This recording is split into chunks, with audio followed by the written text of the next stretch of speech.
की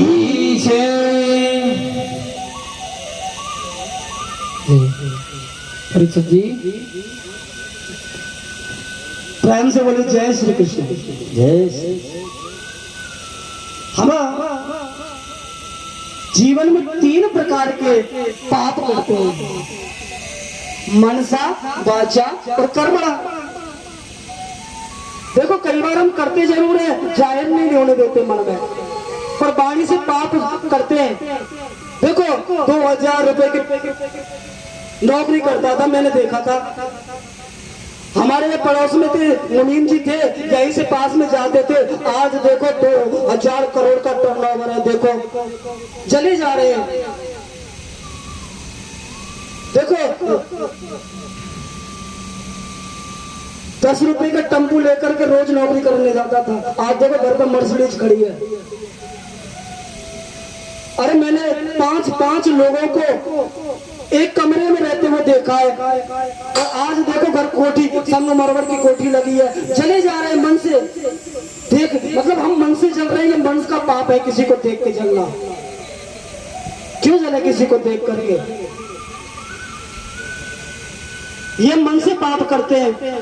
और दूसरा होता है वचन से। कुछ लोग तो वचन मुख से इतना बुरा बोलेंगे, इतना बुरा बोलेंगे कि सामने वाला आत्महत्या कर ले। बोलो श्री कृष्ण। जय श्री कृष्ण। क्योंकि इसलिए तो कहते हैं कि ऐसी बाणी बोलिए और मन का आप आखो कि औरन को शीतल करे, खुद भी शीतल हो। प्यार से प्रेम से बोलना चाहिए कि परोक्ष कर्म हंतारम प्रत्यक्ष प्रिय वादनाम। जो सामने से मीठा बोले ना और पीछे से कैंची चलाए, उससे खतरनाक व्यक्ति संसार में कोई नहीं होता। वो होता है मनसा पाप। सामने दुल्लर हो रहा है, अरे महाराज जी, अरे जी हमारे घर आओ, हमारे घर तो आना ही पड़ेगा आपको, और पीछे से कैंची चल रही है। देखो ये आदमी है ना, बहुत बेकार आदमी है, इससे बच के रहना, कैंची चल रही है। ये होता है मनसा, वचन से पाप होता है। देखो कितना महंगा चश्मा लगा के घूम रहा है, आंखों पे देखो ऐठ करके चल रहा है। भगवान करे इसका पैर गड्ढे में गिर जाए, आज ही पैर टूट जाए। देखो कितना। तो ये दूसरा होता है वाणी से पाप। हम वाणी से पाप भी करते हैं, किसी को बुरा बोलते हैं। तो संसार में, दुनिया में ऐसे कितने लोग हैं जो मनसा, वाचा और कर्मणा, इन 3 प्रकार का पाप करते हैं। अगर हमसे कोई पाप हो जाए, उन पापों को क्षय करने की शक्ति किसमें है?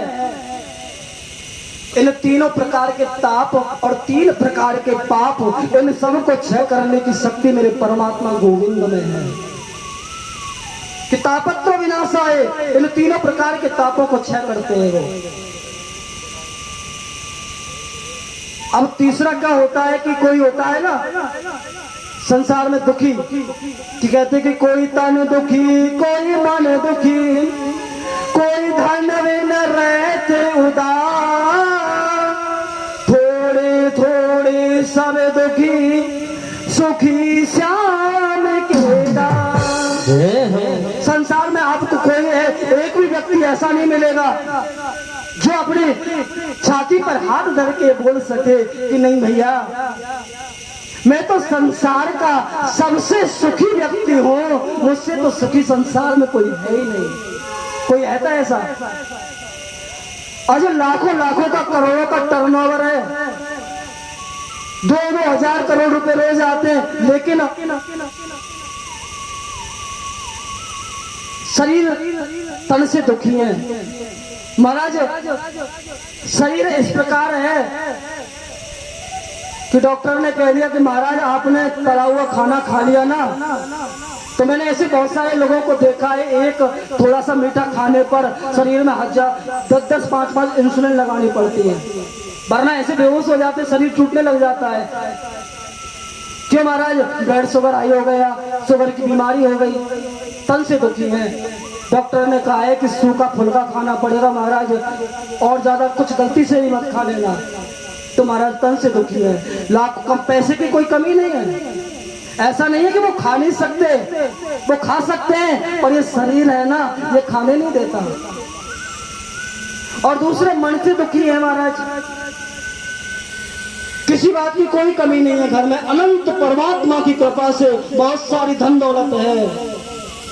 ईश्वर ने बेटा बेटी भी दे दिए महाराज, बड़ी बड़ी धन दौलत दिया है। चाहते हैं, पिताजी चाहते हैं कि मेरे बेटे की शादी अपने मित्र की बेटी से करूंगा, बहुत बड़ी धर्मात्मा है, भगवान का भजन करती है, मेरे घर में आएगी, मेरे परिवार में आएगी, मेरे परिवार को संभालेगी तो मेरा घर स्वर्ग बन जाएगा, ऐसे पिताजी की इच्छा है।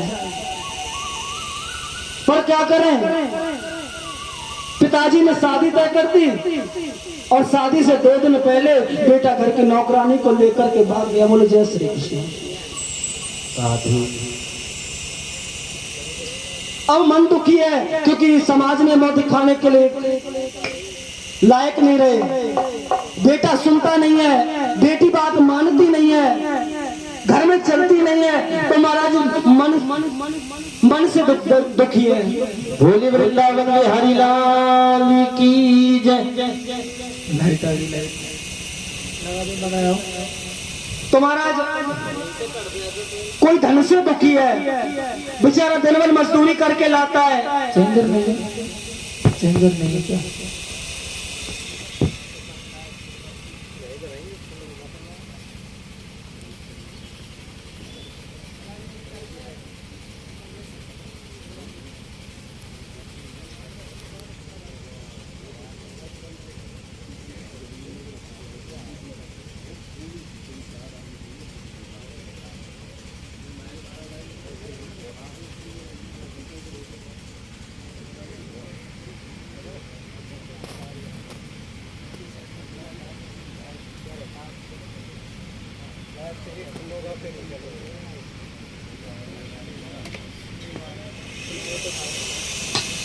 बोली वृंदावन में हरिलाल की जय।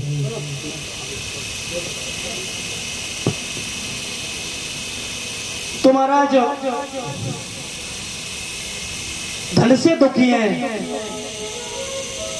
500 रुपए मजदूरी करके लाए, 500 रुपए मिले, घर में 5 बेटा हैं, 2 बेटी हैं, 8 लोगों का परिवार है, पत्नी है। अब एक चिंता कि 500 रुपए में घर का किराया दें, कि बेटे की फीस भरे, कि घर का अनाज लेकर के आए। महाराज दिन भर दुखी रहते, कोई सुखी नहीं है संसार में, कोई ऐसा नहीं है। तो सुखी कौन है कि कबीरा सब जग निर्धना और धनवंता नहीं को, और धनवंता सो ही जानियो जाको राम नाम सुख हो।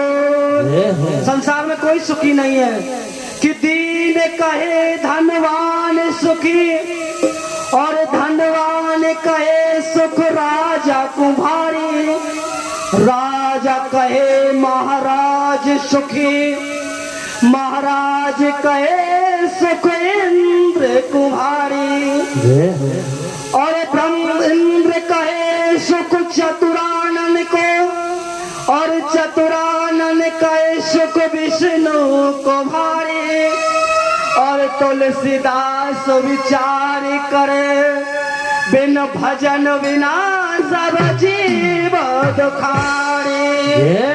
तो बिना भजन के संसार में कोई सुखी नहीं है। तो आइए हम परमात्मा का भजन करेंगे, उसके बाद कथा में प्रवेश करेंगे। ओ पापी मर की भला करी भला होगा, और बुरा करी बुरा होगा।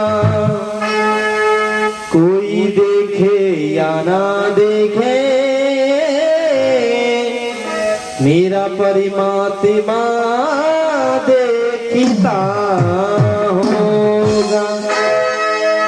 ए पापी मर कर ले भजन, ओ पापी मर कर ले भजन, मौका मिला है वो कर ले जतन, बाद में प्यारे पछताएगा जब पिंजरे से पंछी निकल जाएगा जब, पिंजरे से पंछी निकल जाएगा जब पिंजरे से पंछी निकल जाएगा, जब पिंजरे से पंछी निकल जाएगा।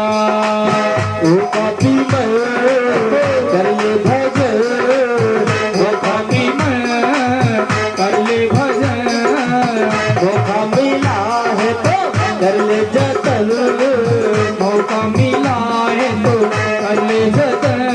वो पापी में प्यारे पछताएगा जब, पिंजरे से पंछी निकल जाएगा जब, पिंजरे से पंछी निकल जाएगा। पिंजरे से पंछी निकल जाएगा, जब पिंजरे से पंछी निकल जाएगा।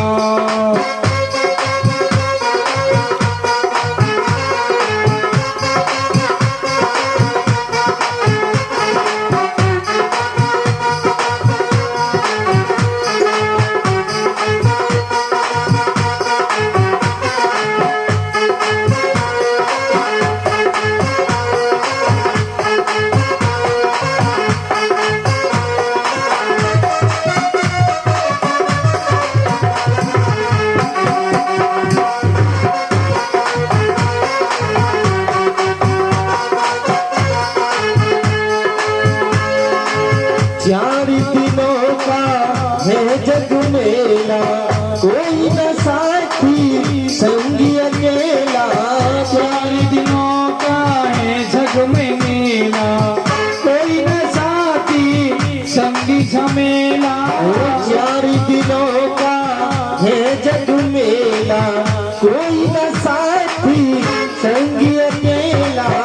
चार दिनों का है जग में मेला, कोई न साथी संगी झमेला। जैसा तू आया है जग में वैसा ही तू जाएगा, जैसा तू आया है जग में जैसा ही तू जाएगा। मुट्ठी बांध के आया जग में हाथ पसारे जाएगा, मुट्ठी बांधे आया जग में हाथ पसारे जाएगा। ओ बात में प्यार पछताएगा जब, पिंजरे से पंछी निकल जाएगा जब, पिंजरे से पंछी निकल जाएगा। जब पिंजरे से पंछी निकल जाएगा, जब पिंजरे से पंछी निकल जाएगा।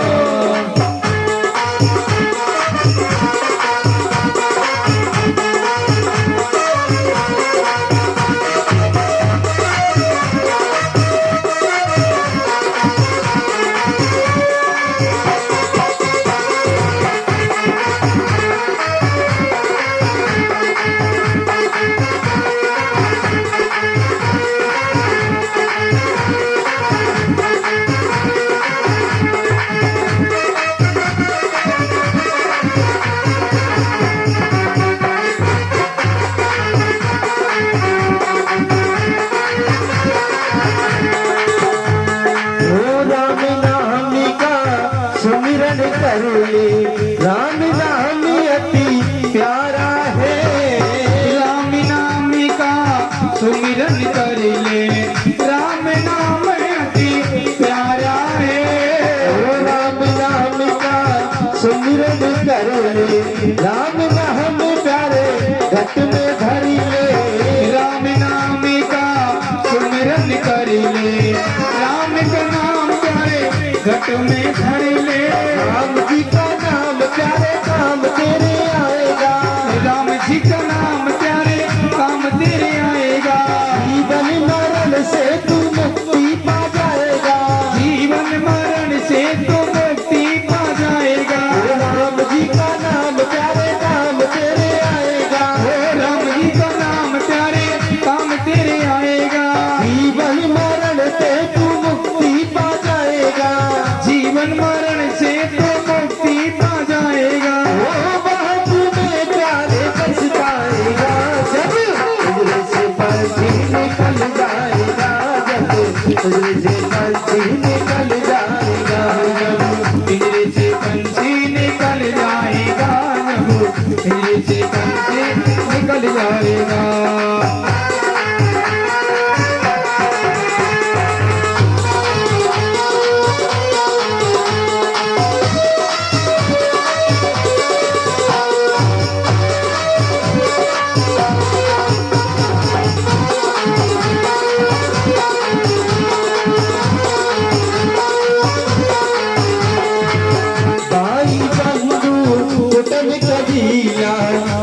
कल भजन मौका मिला है तो कल भजन मौका मिला कल भजन मौका मिला है तो कल भजन बात में प्यारे बच जाएगा जब से बंसी निकल जाएगा जब से बंसी निकल जाएगा जब से बंसी निकल जाएगा जब से बंसी निकल जाएगा जब तेरे से बंसी निकल जाएगा जब तेरे से बंसी निकल जाएगा जब तेरे से बंसी निकल जाएगा जब तेरे से बंसी निकल जाएगा। बोली बाकी बिहारी लाल की जय हो बोल वृंदावन बिहारी लाल की जय हो राधा रानी सरकार की जय जय हो जय जय श्री राम। श्री राधेश्याम।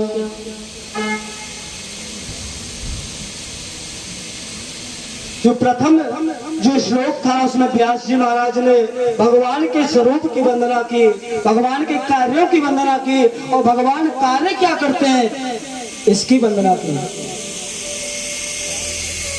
और दूसरे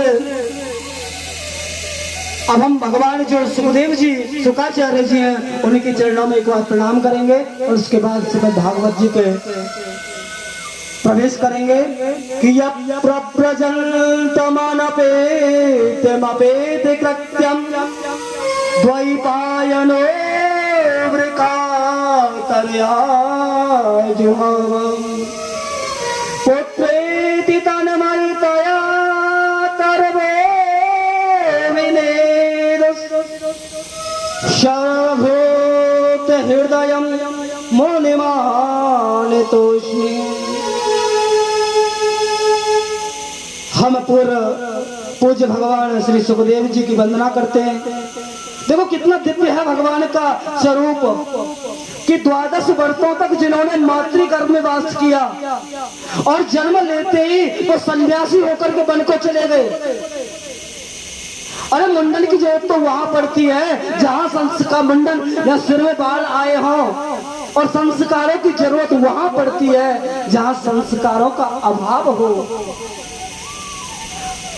परंतु भगवान सुखदेव तो त्रिगुणातीत हैं, सतोगुण तमोगुण इन तीनों से परे हैं। जो जन्म से ही सन्यासी हो और 12 वर्ष जिसने मातृ गर्भ में रह करके स्वयं अपने माता के घर को मंदिर बना दिया हो, उस भगवान उस परम भूत उस हृदय शिरोमणि भगवान से के चरणों में हम वंदना करते हैं।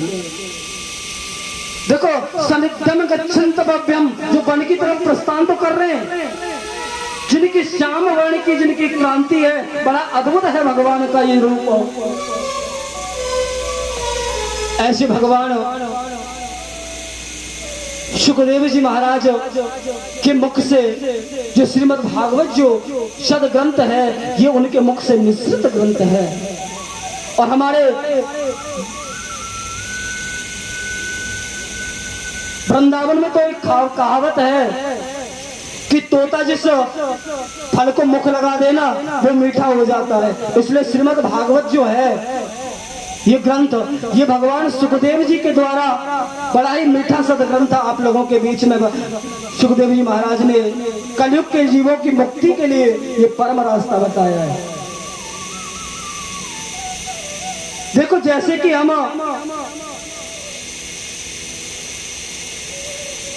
आज हम यहाँ बैठ कर के भागवत कथा सुन रहे हैं, ये परमात्मा की कृपा हुई है और बाबा ने जो अथक प्रयास किए हैं ये बाबा के अथक प्रयासों का फल है कि आज हमें भागवत सुनने का मौका मिला है। इसी प्रकार वेदों में शास्त्रों में भी एक परम स्थान होता है जब सभी ऋषि मुनि एक साथ इकट्ठे होकर के भागवत सुन सके। ऐसा ही परम एक क्षेत्र है नैमिषारण्य क्षेत्र। तो आइए हम सब उसी नैमिषारण्य क्षेत्र में प्रवेश करते हैं जहाँ उस पवित्र भूमि में 88,000 सोनकार ऋषि विराजमान हैं। और उन ऋषियों का जीवन का सिर्फ एकमात्र लक्ष्य है कि कथा मात्रेण जीवनम, उनका जीवन ही कथा है। और ऐसा नहीं है कि कथा सुन ली और उसके बाद चले गए, नहीं, जितने भी ऋषि हैं सब सदग्रस्ती हैं। और कुछ कुछ की उम्र तो इतनी बड़ी है महाराज, आपको क्या बताएं कि चतुर्युगी बीत जाए, सतयुग, त्रेता युग, द्वापर, कलयुग, ये सारे बीत जाए, मनवंतर बीत जाए। और मनवंतर जो होता है ना, ये जो चतुर्युगी होती है वो 71 बार बदल जाए, इतने में एक मनवंतर पूरा होता है।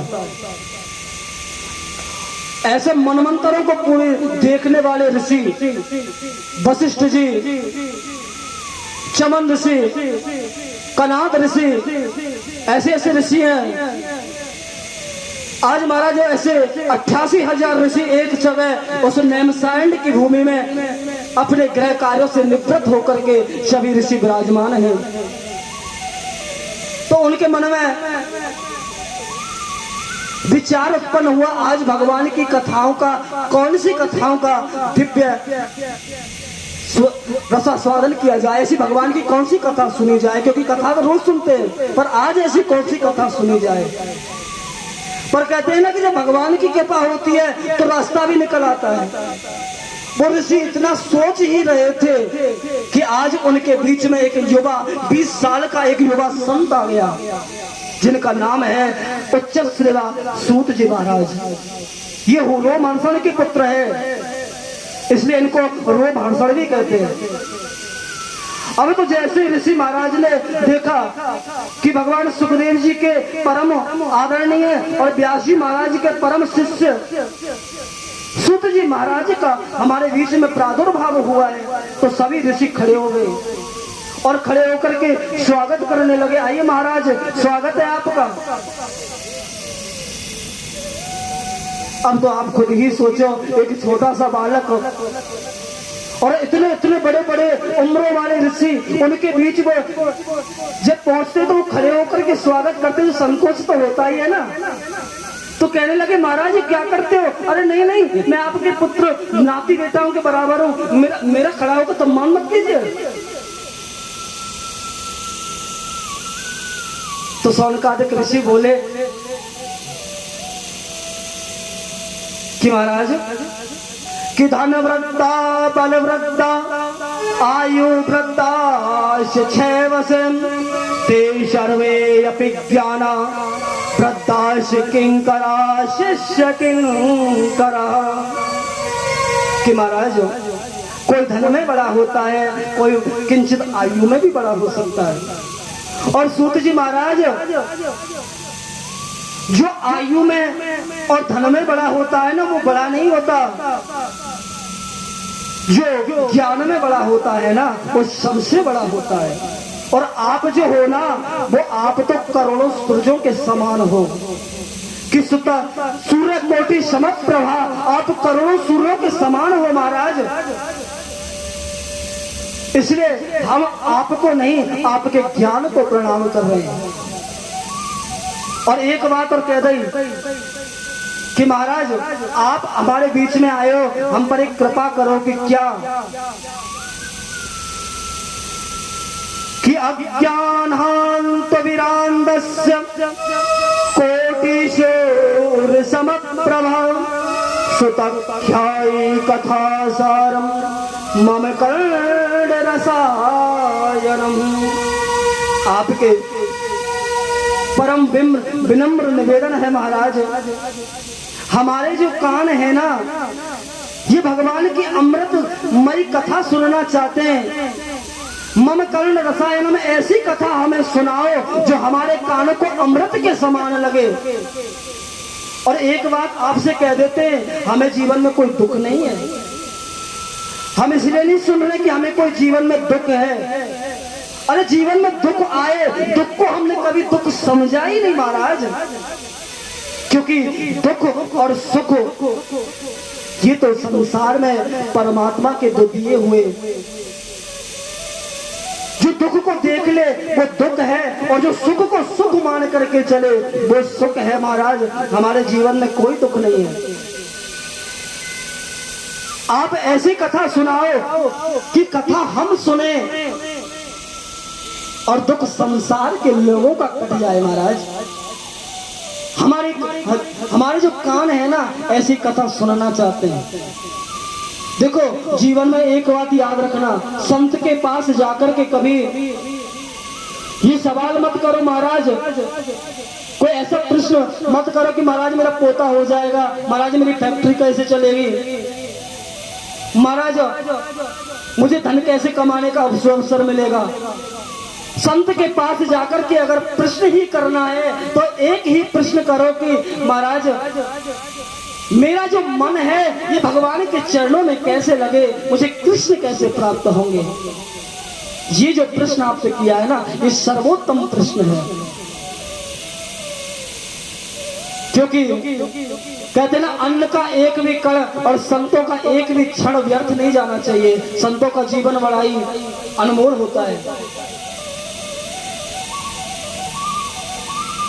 तो महाराज सूत जी महाराज कहते हैं कि आपने बहुत ही अच्छा प्रश्न किया है, मैं आपको जवाब दूंगा कि देखो ये संसार क्या है कि काल व्याल मुख ग्रास त्रास निर्णाश हेतवे श्रीमद् भागवतम शास्त्रम कलो की रेण भासितम। महाराज बहुत बड़ा एक अजगर सर्प बैठा है और मुंह खोल करके बैठा है और हम उस अजगर सर्प के मुख में बैठे हैं। अब सर्प कब अपना मुख बंद कर ले कोई पता नहीं है, और जैसे ही सर्प ने अपना मुख बंद किया और हमारा राम नाम सत्य हो गया। कोई भरोसा है क्या इस जीवन का? ये जो कलयुग है, ये मृत्यु है, ये अजगर सर्प ही तो है। कब हमें डस ले, कब हमारा जीवन के प्राणांत निकल जाए, कोई भरोसा नहीं है इस जीवन का। इसलिए महाराज अगर किसी से कलयुग में गोविंद से मिलाने की अगर किसी में सामर्थ्य है तो वो मेरी केवल भागवत कथा में है। तो मैं आज आपको वही भागवत कथा सुनाता हूं। तो ऋषि कहने लगे महाराज भागवत कथा सुनने से क्या होगा, क्या भागवत मुक्ति देती है? तो सूत जी महाराज देखो कहने लगे देखो भागवत जो है ना वो परम दिव्य है। भागवत की तुलना संसार के किसी ग्रंथ से नहीं कर सकते। एक बार देवता लोगों के मन में भी ऐसा ही विचार आ गया। महाराज सुखदेव जी भागवत सुना रहे हैं, देवता लोग स्वर्ग से अमृत का कलश लेकर के आ गए। सुखदेव जी महाराज से कहने लगे महाराज ये जो अमृत का कलश है ना, ये अमृत ये राजा परीक्षित को पिला दीजिए और श्रीमद् भागवत है ये हमें रसास्वादन करा दीजिए महाराज। इसको पीने से परीक्षित अमर हो जाएगा, इसे बार बार इस संसार में भटकने की जरूरत नहीं पड़ेगी, सीधा स्वर्ग जाएगा। तो सूत जी महाराज कहते हैं देखो भगवान सुखदेव ने देवताओं को अभक्त समझा, इस लायक नहीं समझा कि वो कथा का श्रवण पान कर सके, इसलिए देवताओं से मना कर दिया कि अभक्तास्य संतास्य विज्ञान नाददाश कथामृतम श्रीमद् भागवती पार्थ सुरनामापि दुर्लभम्। वही श्रीमद् भागवत कथा जो देवताओं को भी दुर्लभ है, आज वो कथा मैं आपको सुनाना चाहता हूँ। अब देखो देवताओं ने जब जाकर के सुखदेव जी महाराज ने जब कथा नहीं सुनाई तो अब तो देवताओं को ऐसा हो गया कि देखो कहाँ ये कथा कहाँ अमृत कहीं बराबर हो सकता है क्या? तो हम तो ब्रह्मा जी से जाकर के शिकायत कर दी कि महाराज देखो सुखदेव जी ने हमें भागवत कथा नहीं सुनाई और अमृत को श्रीमद् भागवत से कम कह दिया कि श्रीमद् भागवत जो है ना ये अमृत के बराबर नहीं, अमृत से भी कहीं ऊंची है। ऐसा कैसे हो सकता है? जिस अमृत को हमने समुद्र से निकाला, समुद्र मंथन करके जिसको पी करके अमर हो जाए, श्रीमद् भागवत उससे श्रेष्ठ कैसे हो गई?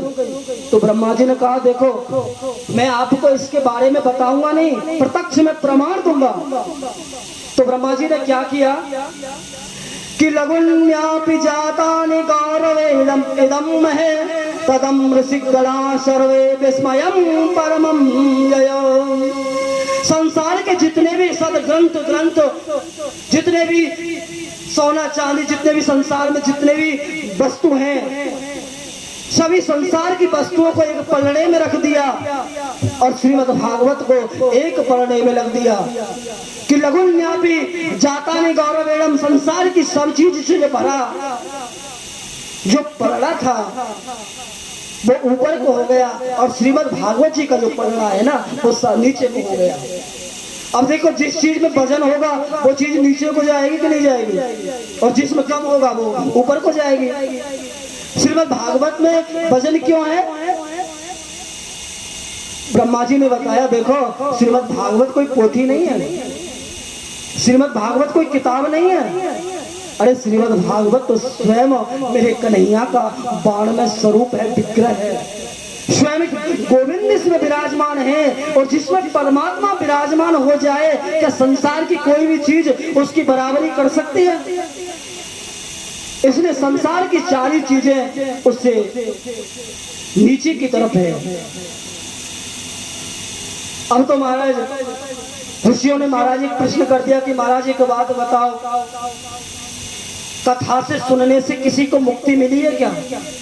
क्या कथा इतनी जीवन में कल्याणकारी होती है क्या? तो महाराज ने कहा, देखो मैं आपको एक कथा सुनाता हूँ कि एकदा हि विशालायं चत्वार विषये मलम सत्वा संघार्थ समायातम धृदासेत नारद। एक दिन महाराज नारद जी के मन में पृथ्वी लोक पे घूमते घूमते जा रहे हैं, सारे 14 भुवनन में घूम आए, सुतल लोक, वितल लोक, पाताल लोक, ब्रह्म लोक। पर जब कलयुग का प्रादुर्भाव हुआ तो महाराज कहीं भी उनको शांति नहीं मिली। अब तो सारे जगह घूमते घूमते आ रहे हैं, और जैसे अब तो नारद जी संसार में सभी जगह घूम लिए। नारद जी के मन में पीड़ा है, दुखी मन लेकर के नारद जी का सनक जो चार सुकुमार हैं, ब्रह्मा जी के पुत्र हैं, सनक सनंतन सनत कुमार, ये चारों सुकुमार हैं, ब्रह्मा जी के पहले पुत्र हैं और भगवान के नारायण के प्रथम अवतार हैं। इनकी एक जीवन की एक बड़ी सबसे विचित्र बात है, इनकी उम्र 5 वर्ष है, 5 वर्ष से ऊपर जाते ही नहीं। कि क्यों? कि ब्रह्मा जी ने जो इनको मानस पुत्र है मन से पैदा कर दिया, तो ब्रह्मा जी ने कहा जाओ सृष्टि की संरचना करो। तो कहने लगा कि सृष्टि की संरचना के लिए क्या करना होगा? कि विवाह करो, पुत्र पैदा करो। कि हम विवाह नहीं करेंगे, कि जो संसार में आया है उसे विवाह तो करना पड़ेगा, कि अगर संसार में आया है उसे विवाह करना पड़ेगा। तो हम अपने जीवन का नियम बनाते हैं कि हम 5 वर्ष से ज्यादा ऊपर के होंगे ही नहीं। तो इन्होंने अपनी उम्र को बांध दिया। इनकी उम्र है लाखों हजारों वर्ष, सृष्टि का प्रारंभ है जब से है, पर 5 वर्ष से ऊपर जाते नहीं। इनके जीवन का एक ही नियम है कि कथा मात्रेण जीवनम। चारों भाई बैठ जाते हैं, कथा सुनते हैं, कथा सुनाते हैं। और जैसे नारद जी को जाना हुआ, नारद जी को देख करके बोले, अरे नारद जी ये क्या हुआ? आपके मन पे ये चिंता की लकीरें क्यों? अरे आपको दुख, जीवन में दुख। देखो नारद जी जहाँ जीवन में चले जाए, जिसके पास चले जाए वहां दुख नहीं आ सकता। नारद जी का नाम ही दुखों को दूर करने वाला है।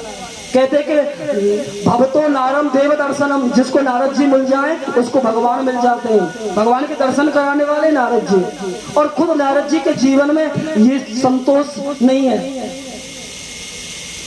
तो महाराज नारद जी ने दुखी होकर के कहा कि क्या करूं महाराज, मैं संसार के सभी लोगों में गया, हर लोक में घूमा, परंतु मुझे कहीं भी संतोष नहीं मिला। मैं पाताल में गया, सुतल में गया, स्वर्ग में गया, सब लोकों में गया, और जैसे ही मैं पृथ्वी पर गया तो मैंने सोचा कि परमात्मा की बनाई हुई है, जहाँ भक्ति देवी वास पड़ती है। अब मैं अपनी मन की शांति के लिए पृथ्वी पर चलता हूँ। तो महाराज मैं जैसे पृथ्वी पर गया तो वहां तो लोगों की बड़ी मति भ्रम है। मैं हरिद्वार गया, कुरुक्षेत्र गया, रामेश्वर गया, पर मुझे सत्य कहता हूं मुझे संतोष नहीं मिला। और सबसे बड़ी महाराज ना कोई सत्य बोलता है, लोगों की मति को कलयुग ने बिगाड़ दिया है। और एक बार जीवन में गलती से कोई सत्य बोल दे तो सोचता है कि हरिश्चंद्र के बाद हमारा ही नाम है, दूसरा कोई संसार में सत्य बोलता ही नहीं। बोलो ना प्रेम से जय श्री कृष्ण। जय श्री कृष्ण। तो महाराज और सबसे बड़ी बात क्या है कि तरुणी प्रभुता गे हो चलो के वो विदायकम कन्या विक्रमणो लोहा दंपनी नाम चकल मसहम। घर में नई बहू की चलती है महाराज। घर में बुजुर्ग बैठे हैं, बुजुर्ग सास बैठी है, उनकी कोई इज्जत नहीं रह गई है कि तरुणी प्रभुत्व के यहाँ नई बहू आकर के चलाती है। देखो मैं गलत नहीं कहता कि घर में नई बहू की ना चले, चलनी ही चाहिए, पर सास का आदर होना चाहिए, ससुर का सम्मान तो होना ही चाहिए महाराज। अगर कोई बात सास और ससुर से पूछ करके की जाए तो उसमें अलग ही महत्व होता है। परंतु महाराज यहाँ तो चलती नई बहू की है और घर में कोई काम हो तो स्पेशल निमंत्रण देकर के साले साहब को ससुराल से बुलाया जाता है, स्पेशल बुलाया जाता है। देखो घर का कार्य तो पूरा जिम्मेदारी, पैसे का काम तो साले साहब ही संभालेंगे, नहीं बड़े भैया नहीं संभाल सकते। और देखो ब्रज में तो कहावत है ना कि दीवारें बेगारे आर और घर बेगारे सारा, क्योंकि अगर गल में दीवार में ज्यादा आ रहे होंगे तो दीवार कमजोर होगी। और सारे जैसे आपको मालूम है सुकनी जी ने कौरवों के साथ क्या किया था वो तो संसार में मालूम है सबको। तो महाराज कि कलना धर्मेण मित्रयम वादता परमादता, लोगों का जो परम मित्र हो गया है ना वो कलयुग है। धर्म को कोई मानता नहीं है, लोगों की बुद्धि विकृत हो गई है महाराज। तो जैसे मैं घूमता गया तो महाराज मुझे एक नवयुग स्त्री थी, जो थी एक नवयुग स्त्री मुझे मिली और दो वृद्ध उसके पास दो पुत्र बैठे हुए हैं, लेटे हुए थे। जब मुझे देखकर के आश्चर्य हुआ, जैसे मैं वहां से जाने लगा तो महाराज वो स्त्री ने मुझे बुलाया, महाराज आओ। अरे महाराज थोड़ा आना, इधर तो आना। और जब वो स्त्री मुझे हिला देकर के बुलाने लगी, मैं महाराज गया और जाकर के मैंने उससे पूछा, अरे देवी तुम कौन हो और तुम्हारे पास ही जो बूढ़े बाबा बैठे लेटे हुए ये कौन है और तुम्हारे चेहरे पर चिंता की लकीरें कुछ मुझे बताओ। तो महाराज वो स्त्री अपने नेत्रों में अश्रु भर करके महाराज मुझसे विनती करती हुई बोली कि उत्पन्ना द्रवड़े ही साहम प्रत्ये कर्णाटके गता क्वचिन महाराष्ट्रम गुर्जरे जरजताम गतः। कि महाराज मेरा जन्म दक्षिण भारत में हुआ। दक्षिण भारत में भक्ति देवी का ज्यादा प्रादुर्भाव होता है। हमारे जितने भी जो शंकराचार्य जो हमारे हुए हैं ना वो सारे वैष्णवाचार्य हुए, ये सब जगत गुरु जितने भी हुए दक्षिण में हुए, क्योंकि दक्षिण में भक्ति का महत्व ज्यादा होता है। हमारे जितने भी राम जगत गुरु बल्लभाचार्य हुआ, रामानुजाचार्य हुए, जितने भी दक्षिण भारत में पैदा हुए, तो महाराज भक्ति का जो प्रादुर्भाव है, भक्ति का जो जन्म है वो भी दक्षिण में ही हुआ है। तो मैं निवेदन कर रहा था कि भक्ति दक्षिण में पैदा हुई और जैसे ही दक्षिण से ये आगे बढ़ी तो महाराज दक्षिण से कर्नाटक की तरफ बढ़ने लगी। तो कर्नाटक में आकर के बड़ी हो गई है भक्ति, क्योंकि जैसे कर्नाटक की तरफ जब भक्ति बढ़ती है तो वहाँ और भी ज्यादा मठाधीशों का बहुत बड़ा हुआ है। कर्नाटक में हमारे प्रभु भगवान जो वृंदावन में हमारे बांके बिहारी जी है ना, इनका बहुत ही अच्छा मंदिर है, वहाँ भगवान का बाल स्वरूप है। जो वेंकटेश प्रभु के नाम से बोलते हैं। ये बहुत अच्छा, यहाँ से भी ज्यादा भक्ति होती है दक्षिण में, कर्नाटक में। तो कर्नाटक में भक्ति का बड़ी हो गई, यानी भक्ति ज्यादा बढ़ने लग गई। बड़ी का मतलब होता है वह भक्ति बहुत ज्यादा हो गई। और धीरे धीरे महाराज जैसे में महाराष्ट्र की तरफ बढ़ी भक्ति, महाराष्ट्र की तरफ आ गई है। महाराष्ट्र में तो महाराष्ट्र में आकर के भक्ति का पहले जो था, महाराष्ट्र में भी भाव है पर पहले कम था। तो धीरे धीरे उसकी हालत गिरने शुरू हो गई है भक्ति की। अब तो महाराज वहां से घूमती घूमती में गुजरात में आ गई कि गुर्जर जलतान जगह। महाराज में गुजरात में जैसे ही आई कि जीर्णतान गतम, मेरा शरीर जीर्ण हो गया।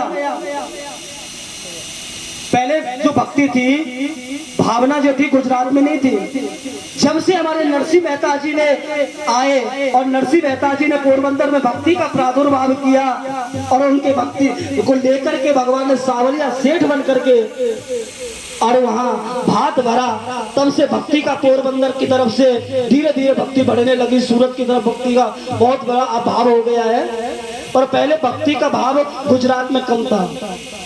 और जहाँ भाव कम होगा वहाँ भक्ति गिरेगी कि नहीं गिरेगी? आप पूजा ही नहीं होगी तो क्या होगा? तो भक्ति जर्जर हो गई। तो किसी ने महाराज मुझसे कहा, नारद जी से बोल रहे हैं कि नारद जी मुझसे किसी ने कहा कि तुम वृंदावन जाओ, वृंदावन कन्हैया की नगरी है, तुम वृंदावन में जाओगी, वहाँ जैसे तुम गोविंद की नगरी में प्रवेश करोगी तुम्हारी वृद्धावस्था मिट जाएगी। तुम्हारा मैं वृंदावन में आई और जैसे मैंने वृंदावन में प्रवेश किया महाराज, तो मैं क्या देखती हूँ, मेरे दोनों पुत्र जर्जर हो गए और मैं नव युवती हो गई। मैं एक 16 वर्ष की युवती में परिवर्तित हो गई और मेरे पुत्र जीर्ण हो गए, बुजुर्ग हो गए, बूढ़े होकर के जमीन पर अचेत गिर पड़े। नारद जी कहने लगे, माता इसमें आश्चर्य की बात नहीं है। ये जो वृंदावन है मेरे माधव की भूमि है, जहां तो कण कण में भक्ति विराजमान है। क्योंकि यमुना का जब आप आश्रय लोगे तो भक्ति जागेगी, और भक्ति जागेगी तो मुक्ति होगी, भक्ति जागेगी तो मुक्ति होगी। और जहां भक्ति है वहां ज्ञान वैराग्य के लिए कोई जगह हो सकती है क्या? तो वृंदावन में ज्ञान वैराग्य के लिए कोई जगह नहीं है। अगर आपको ज्ञान पाना है तो काशी जाओ, अगर वैराग्य धारण करना है तो आपको अयोध्या जाना पड़ेगा, क्योंकि सरयू जो है वो वैराग्य की नदी है, वहाँ वैराग्य प्राप्त होता है। तो उन्होंने कहा, नारद जी से विनती करने लगी, महाराज कोई ऐसा उपाय बताओ कि मेरे पुत्र इस वृद्धावस्था से दूर हो जाए, इनकी वृद्धावस्था दूर हो जाए। नारद जी कहने लगे, महाराज अब देखो, जो चीज सस्ती, जो चीज सस्ती होती है वो तो सस्ती में बेचना पड़ता है कि नहीं बेचना पड़ता? यदि हम सत प्रयास करते हुए नहीं चलेंगे तो ज्ञान बूढ़ा होगा। अगर हम वैराग्य का अनुसरण अपने जीवन में नहीं धारण करेंगे तो वैराग्य को बुजुर्ग होना पड़ेगा कि नहीं होना पड़ेगा? अगर हमने ज्ञान को छोड़ दिया, वैराग्य को छोड़ दिया, तो उनको बुजुर्ग होना पड़ेगा। और जो भागवत जी की जो कथा है ना, वो ज्ञान वैराग्य को संतुष्ट करने वाली कथा है। इसलिए भक्ति की प्रसन्नता को ये बढ़ाती है। नारद जी कहते हैं, माता आपका उपाय तो मुझे करना पड़ेगा, क्योंकि मेरे गोविंद की आप प्रिय हो। जिस घर में आप चली जाती हो ना माता, उस घर में मेरे कन्हैया को आना पड़ता है, चाहे वो भक्ति कर्माबाई का घर हो, चाहे सबरी भिलनी का घर क्यों ना हो, एक बार चाहे वो सदन कसाई का घर क्यों ना हो, आप जिस घर में प्रवेश कर जाओ, आपके पीछे पीछे पीछे पीछे मेरे गोविंद को आना पड़ता है। देखो, जब भक्ति होगी वो भगवान आएंगे ना, भक्ति होगी वहाँ कीर्तन होगा, और कीर्तन होगा वो भगवान प्रवेश करेंगे। और जब ज्ञान का अहंकार हो जाएगा वो भगवान आएंगे क्या? नहीं आएंगे ना। अहंकार को जन्म भगवान नहीं देते, भक्ति को अहंकार नहीं चलता। तो नारद जी कहते हैं, माँ मैं आपके मुक्ति, आपके पुत्रों की वृद्धावस्था को दूर करने का उपाय सोचता हूँ। तो नारद जी कहते हैं सनत कुमारों से कि महाराज मैंने वेद पढ़े, गीता पढ़ी, गीता पाठ और महुर महुर मैंने बार बार गीता का पाठ किया, पर ज्ञान मेरा की मूर्छा को दूर नहीं कर पाया। तो महाराज अब आप ही कोई उपाय बताओ। तो एक बात बताओ, कोई तो ऐसा महाराज जैसे ही चल लगा तो मुझे एक आकाशवाणी जरूर हुई थी। तो आकाशवाणी ने मुझसे कहा था कि क्या कि सत्कर्मम सूचको हिनोनम ज्ञान याज्ञस्मते बुधम श्रीमद् भागवतालाभम शातगीत शुकादपि कि सत्कर्म करो और सत्कर्म करने से ज्ञान वैराग्य की विरुद्धता दूर होगी। तो महाराज वो सत्कर्म क्या है? तो महाराज सनत कुमार जी ने कहा कि देखो, भक्ति माता की खुशी के लिए, प्रसन्नता के लिए, ज्ञान वैराग्य की विरुद्धता को दूर करने के लिए श्रीमद् भागवतम लापम शात गीत सुखादपि आप श्रीमद् भागवत का पाठन करवाओ, श्रीमद् भागवत इन्हें सुनाओ। अगर ये भागवत सुनेंगे तो इनकी मूर्छा दूर हो जाएगी, इनकी वृद्धावस्था मिट जाएगी। तो नारद जी कहने लगे महाराज ऐसा कैसे हो सकता है? तुम्हें तो वेद गीता पढ़े और जो अब जिसने वेद गीता पढ़ ली, वेद सुना दिए, क्या वेदों से पढ़ी है भागवत? तो नारद जी शरत कुमार जी कहते हैं देखो, भागवत जो है वेदों से बड़ी नहीं है, पर जो भागवत है वो वेदों का सार जरूर है। अब आप एक बता पूरी, एक तो आप पूरा फल है, जो पेड़ है आप लगाओ, आम का पेड़ है और आम के पेड़ में फल आ रहे हैं, आम आता है, मीठा होता है कि नहीं होता है? अब आम के पेड़ में जो आम के जो फल होते हैं वो 2 साल में 1 साल में एक बार आता है, ऐसा बताते हैं। अब मान लो मेरे आम खाने का मन किया, अब आम तो है नहीं, तो आम पूरा आम का पेड़ जो है वो आम का तो है ना, तो क्या मैं डाली तोड़ के खा सकता हूँ क्या? क्यों नहीं खा सकता? क्योंकि पूरा पेड़ तो है ना। देखो, आम का पेड़ की डाली खाने से आम तो का स्वाद तो नहीं आएगा, दांत जरूर टूट जाएंगे, मुंह का स्वाद निकल जाएगा। अगर आम का स्वाद लेना है तो हमें आम खाना पड़ेगा। तो श्रीमद् भागवत जो है ना, ये वेद है ना, वेद है एक कल्प वृक्ष, एक बड़ा कल्प वृक्ष है। और जो कल्प वृक्ष है श्रीमद् भागवत, उन वेदों का कल्प वृक्ष का पका हुआ फल है, मीठा फल है।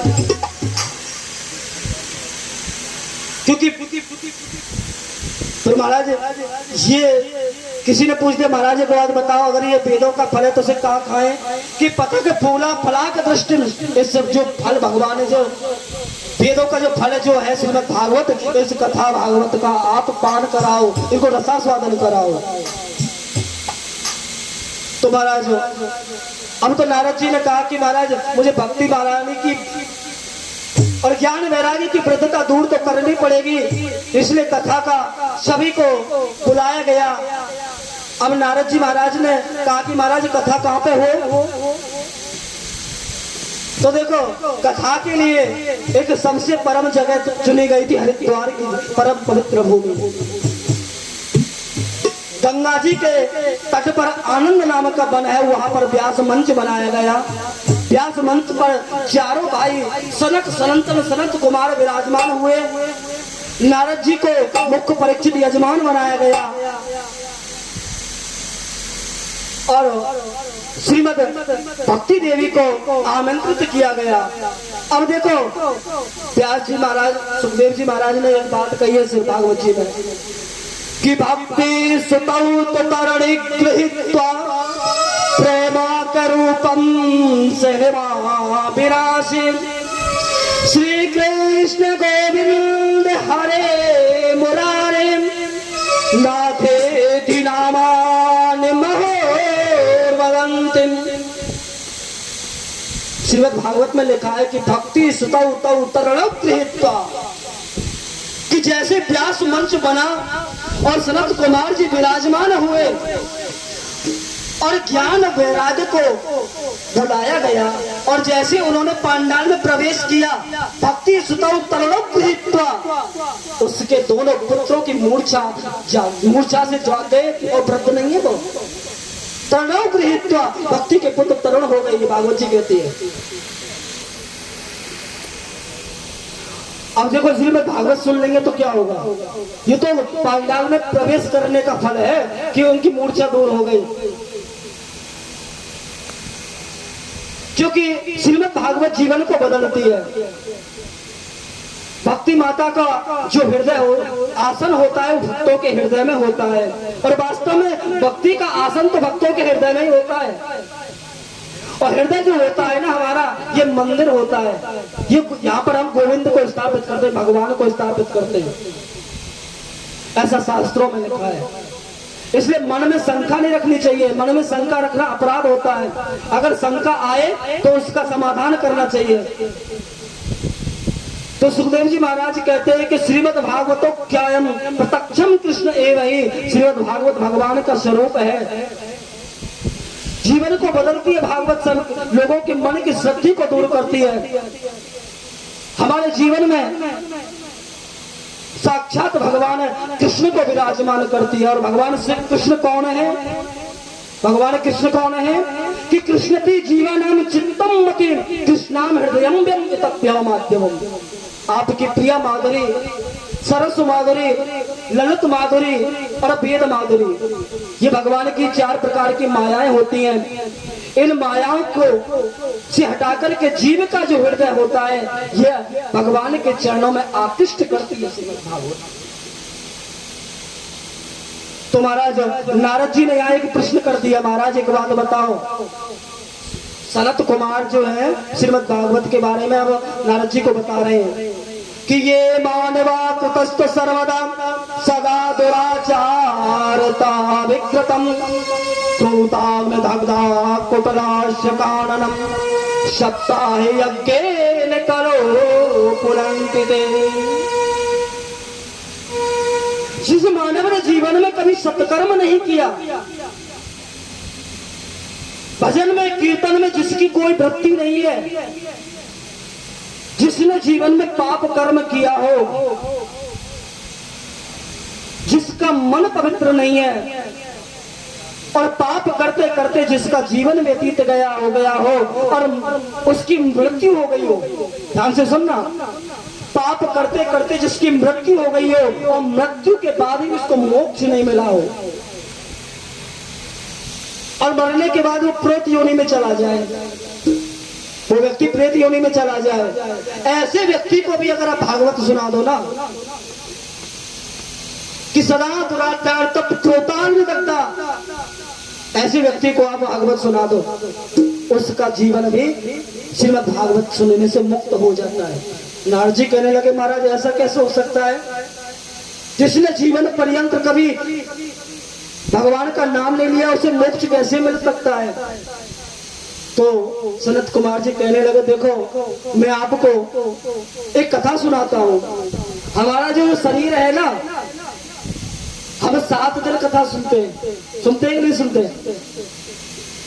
हमारे जीवन में हम पाप भी 7 दिन करते हैं, हम पुण्य भी 7 ही दिन करते हैं, क्योंकि कहते हैं ना रविवार सोमवार मंगल बुध बृहस्पति शुक्र शनि 7 दिन होते हैं, 8वां दिन होता ही नहीं है। तो 7वें दिन में हमारा जन्म होता है और इसी 12 के किसी एक 7 दिन में हमारी मृत्यु होती है। हमारी श्रीमद् भागवत कथा 7 दिन चलती है। क्यों? हमारे जो शरीर है ना, शरीर इसमें 7 गांठें होती हैं, 7 बाहर और 7 भीतर। 7 गांठें होती है ना, हाथ की गांठें, ये गांठें, मुट्ठी, जांघ, कमर की गांठें, ये इस प्रकार की 7 गांठें होती हैं। और 7 गांठें हमारे शरीर के अंदर होती है। अभी ज्ञान अस्मितात्, ज्ञान द्वेष, परिक्रय, ज्ञान निषाद, ये 7 प्रकार की जो 7 गांठें होती हैं ये हमारे शरीर के अंदर होती है। जो श्रीमद् भागवत होती है वो हमारी शब्द ग्रंथियों का खंडन करती है, और जब हमारी शब्द ग्रंथियों का भेदन हो जाता है तो परमात्मा के धाम को, हमारा परम शरीर जो होता है हमारा, इस शरीर से हम परमात्मा के धाम को चले जाते हैं। ऐसी होती है श्रीमद् भागवत। बोलो ना प्रेम से जय श्री कृष्ण। जय श्री।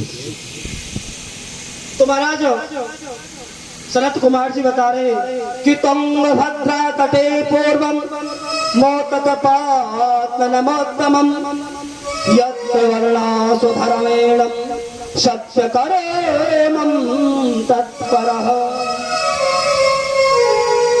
कि महाराज ऐसे लोगों की मुक्ति देने वाली मैं कथा आपको सुनाता हूँ कि तुंगभद्रा नदी के जो तट है उसके किनारे पर उत्तम नगर नाम का एक बहुत ही सुंदर नगर है, और उस नगर में एक बहुत ही बड़े विद्वान ब्राह्मण पंडित जी रहते हैं जिनका नाम है आत्मदेव जी महाराज। और आत्मदेव जी महाराज जो है ना, उनकी पत्नी है, उनकी पत्नी में बहुत बड़े सद्गुण है महाराज। आत्मदेव जी धर्मज्ञ है, भगवान वेदों को पढ़ने वाले हैं, कर्मकांड है, और उनकी पत्नी विपरीत है। जैसे पति जी आते हैं तो सामने जल का लोटा लेते तो